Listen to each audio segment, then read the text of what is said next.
Le département, premier partenaire du sport en Sarthe.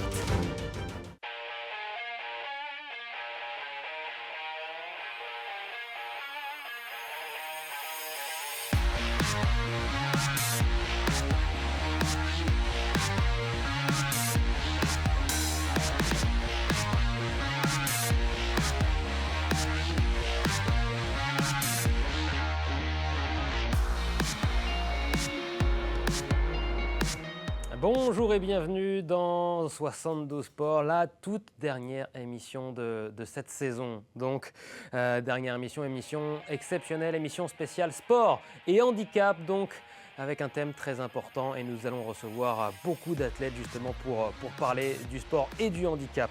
Dans la prochaine heure, donc, au total, ça sera pas moins de 4 athlètes. 4 athlètes qui pratiquent leur sport au haut niveau avec un handicap. Découvrons leur histoire, leur passion, leurs rêves. C'est parti pour 72 Sports.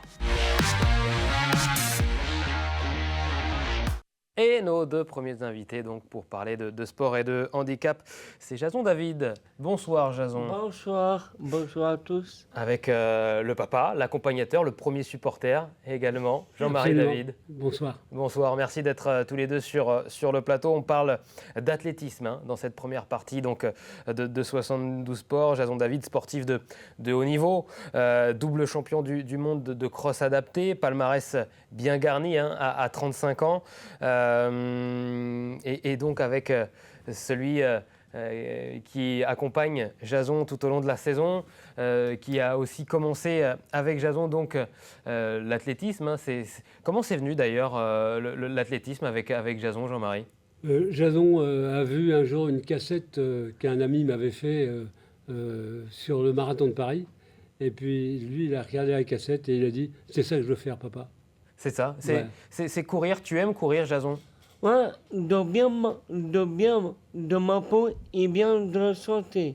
Ouais, c'est la santé avant tout, le sport, la santé. Et c'est vrai que courir, ça a toujours été sa passion. Avant, il a fait du tennis, il a fait du judo d'abord pour commencer, à Arnage. Il a fait du tennis et puis un beau jour, il nous a dit « Je veux courir ».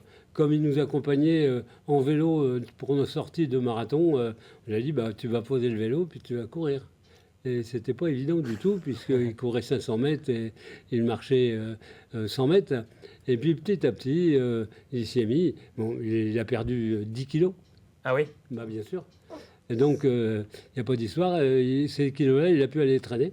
Et puis petit à petit, il s'est habitué. Bon, il a fait des 10 km. En Sarthe, il a fait toutes les courses, je crois. Et il a fait du 10 km. Il a même fait un semi-marathon à Guesselar. Et puis, un jour, on était au championnat de France de cross, de sport adapté en Ardèche. Et un DTN est venu nous voir pour nous demander si Jason voulait faire un stage en équipe de France. Et puis, il a fait le stage et 3 mois après, il partait en Australie pour sa première sélection. Et l'aventure était partie, quoi. Jason est atteint de trisomie 21, Oui. un handicap donc, mental. Et c'est vrai que quand on pense au sport et handicap, l'une des premières épreuves et compétitions à laquelle on pense, c'est évidemment les Jeux paralympiques. Malheureusement, le handicap mental n'est pas représenté ou pas suffisamment sur les Jeux paralympiques. Sur les Jeux paralympiques, il y a 6 athlètes actuellement qui sont qualifiés pour les Jeux paralympiques en para-adapté, alors qu'il y a 144 handi-valides. La marge est énorme, quoi. Et il y a une seule catégorie de handicap mental qui est représentée. C'est comme si on disait qu'il n'y avait qu'une seule catégorie de handicap physique.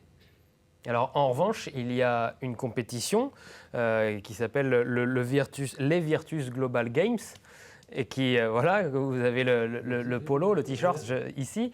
Et ça, c'est une compétition donc, qui reprend toutes les catégories et notamment Jason a pu courir ces compétitions avec des adversaires, des athlètes qui ont le même handicap que lui. Ils sont tous trisomiques. Dans ces courses, ils sont tous trisomiques. Mais alors, ce Virtus a été créé justement en 2000 quand ils se sont rendus compte que le CIO s'est fait piéger par l'équipe espagnole de basket. Qui avait mis des athlètes Exactement, valides voilà. à l'intérieur de À cette ce moment, sélection. en 2000, le CIO a sorti tous les handicaps mentaux en disant qu'ils n'ont pas les outils pour les mesurer. Pour bien cadrer les choses. Voilà. Donc, depuis 2000, donc, Virtus est né pour compenser ce manque. En fait, Virtus, c'est beaucoup d'athlètes qui n'ont pas le droit d'aller aux Jeux paralympiques. On voit quelques photos d'ailleurs de Jason sur les Virtus Global Games. Et tu as ramené des médailles d'ailleurs de cette compétition. Deux, en fait, en shot hors de commun, troisième 1500 mètres de maillot d'argent. Ouais, donc En 1500 shot. mètres, c'est la discipline de prédilection Oui, d'ailleurs oui. de Jason. Oui. 1500 mètres et 800 mètres, Oui, c'est ça 800 mètres, Oui. voilà. Là, il est à son top. Mais c'est par hasard. Avant, il faisait de la course sur route, quoi. Ouais. Voilà.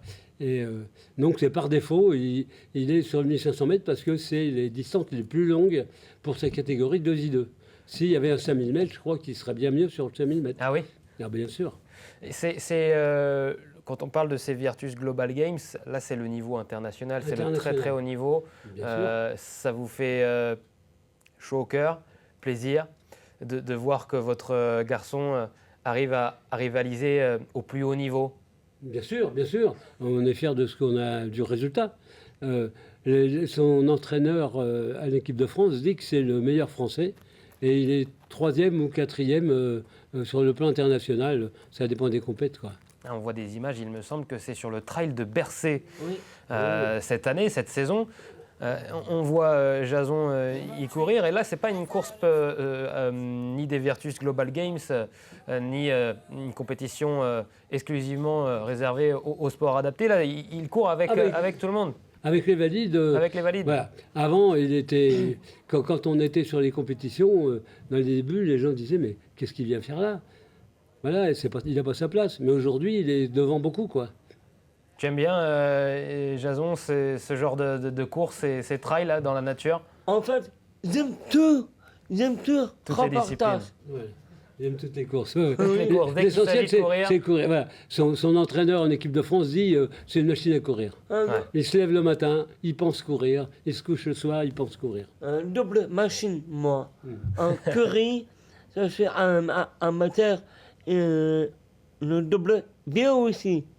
Tu as fait du vélo aussi. Oui. Le vélo Un aussi pour Jason, c'est bien pour Oui, entretenir oui, le corps, aussi pour la course à pied, c'est le top. Donc ses spécialités avec le 800 mètres, le 1500 mètres et puis également sur le cross où ça va très bien. Là Ouais, aussi, c'est une discipline que Jason apprécie, le cross. Ah bah oui, parce qu'il est dans la boue, c'est long. Voilà, c'est Il a ramené des génial, résultats aussi sur le Bah, cross. bien sûr, bien sûr, bien sûr. Là, justement, en 2022, il est allé chercher 2 médailles d'or à San Diego. Excusez du voyage, Ouais. on n'y était pas. Hein. C'est bien dommage. Mais voilà, l'équipe de France avait emmené 2 athlètes seulement. Parce que l'équipe de France emmène que des médaillables. Ouais. Voilà, parce que c'est le budget qui est pas. Ils n'ont pas le budget de l'équipe de France de foot. Ils emmènent que les médaillables. On parlait des Jeux paralympiques tout à l'heure où le handicap mental n'est pas assez représenté. Vous parliez effectivement de cette polémique il y a quelques années où le CIO avait voulu mettre le handicap mental au devant de la scène dans les Jeux paralympiques. Il y avait eu ces tricheries des Espagnols malheureusement qui avaient mis à mal le handicap mental aux Jeux paralympiques. Il y a une course à laquelle a participé Jason en Espagne où le but était justement d'essayer de convaincre les membres du CIO de faire revenir le handicap mental en plus grande en conséquence, on va dire, aux Jeux paralympiques. Oui, voilà. On a été invité par le club de Bassori, qui est à côté de Bilbao, qui a un réservoir de handicapés mentaux impressionnant, puisqu'il regroupe toute la province basque sur ce territoire. Et ils avaient invité le CIO pour les sensibiliser et leur faire voir qu'effectivement, c'était des sportifs à part entière. Et ça n'a pas suffi.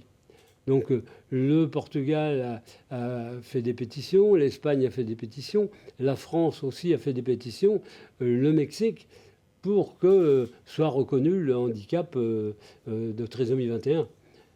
Une belle saison 2023 pour Jason, 2024 également, avec là aussi des victoires, des titres, des médailles. Quels sont les prochains objectifs, Jason? C'est quoi tes prochains objectifs pour la saison prochaine? La saison prochaine, dans 10 août, je préparais 10 km pour tous. Le 10 km pour tous le 10 août prochain? Paris 24. À Oui. Paris 2024. Voilà. La fédération lui a réservé un dossard pour qu'il court les 10 km pour tous. Lors des Jeux Olympiques? Oui, en même temps que le marathon. Ouais. Le 10 août à 11h30 du soir, il prendra le départ. Il y a aussi d'autres objectifs, j'imagine, pour la saison prochaine, Jean-Marie? Oui, bien sûr.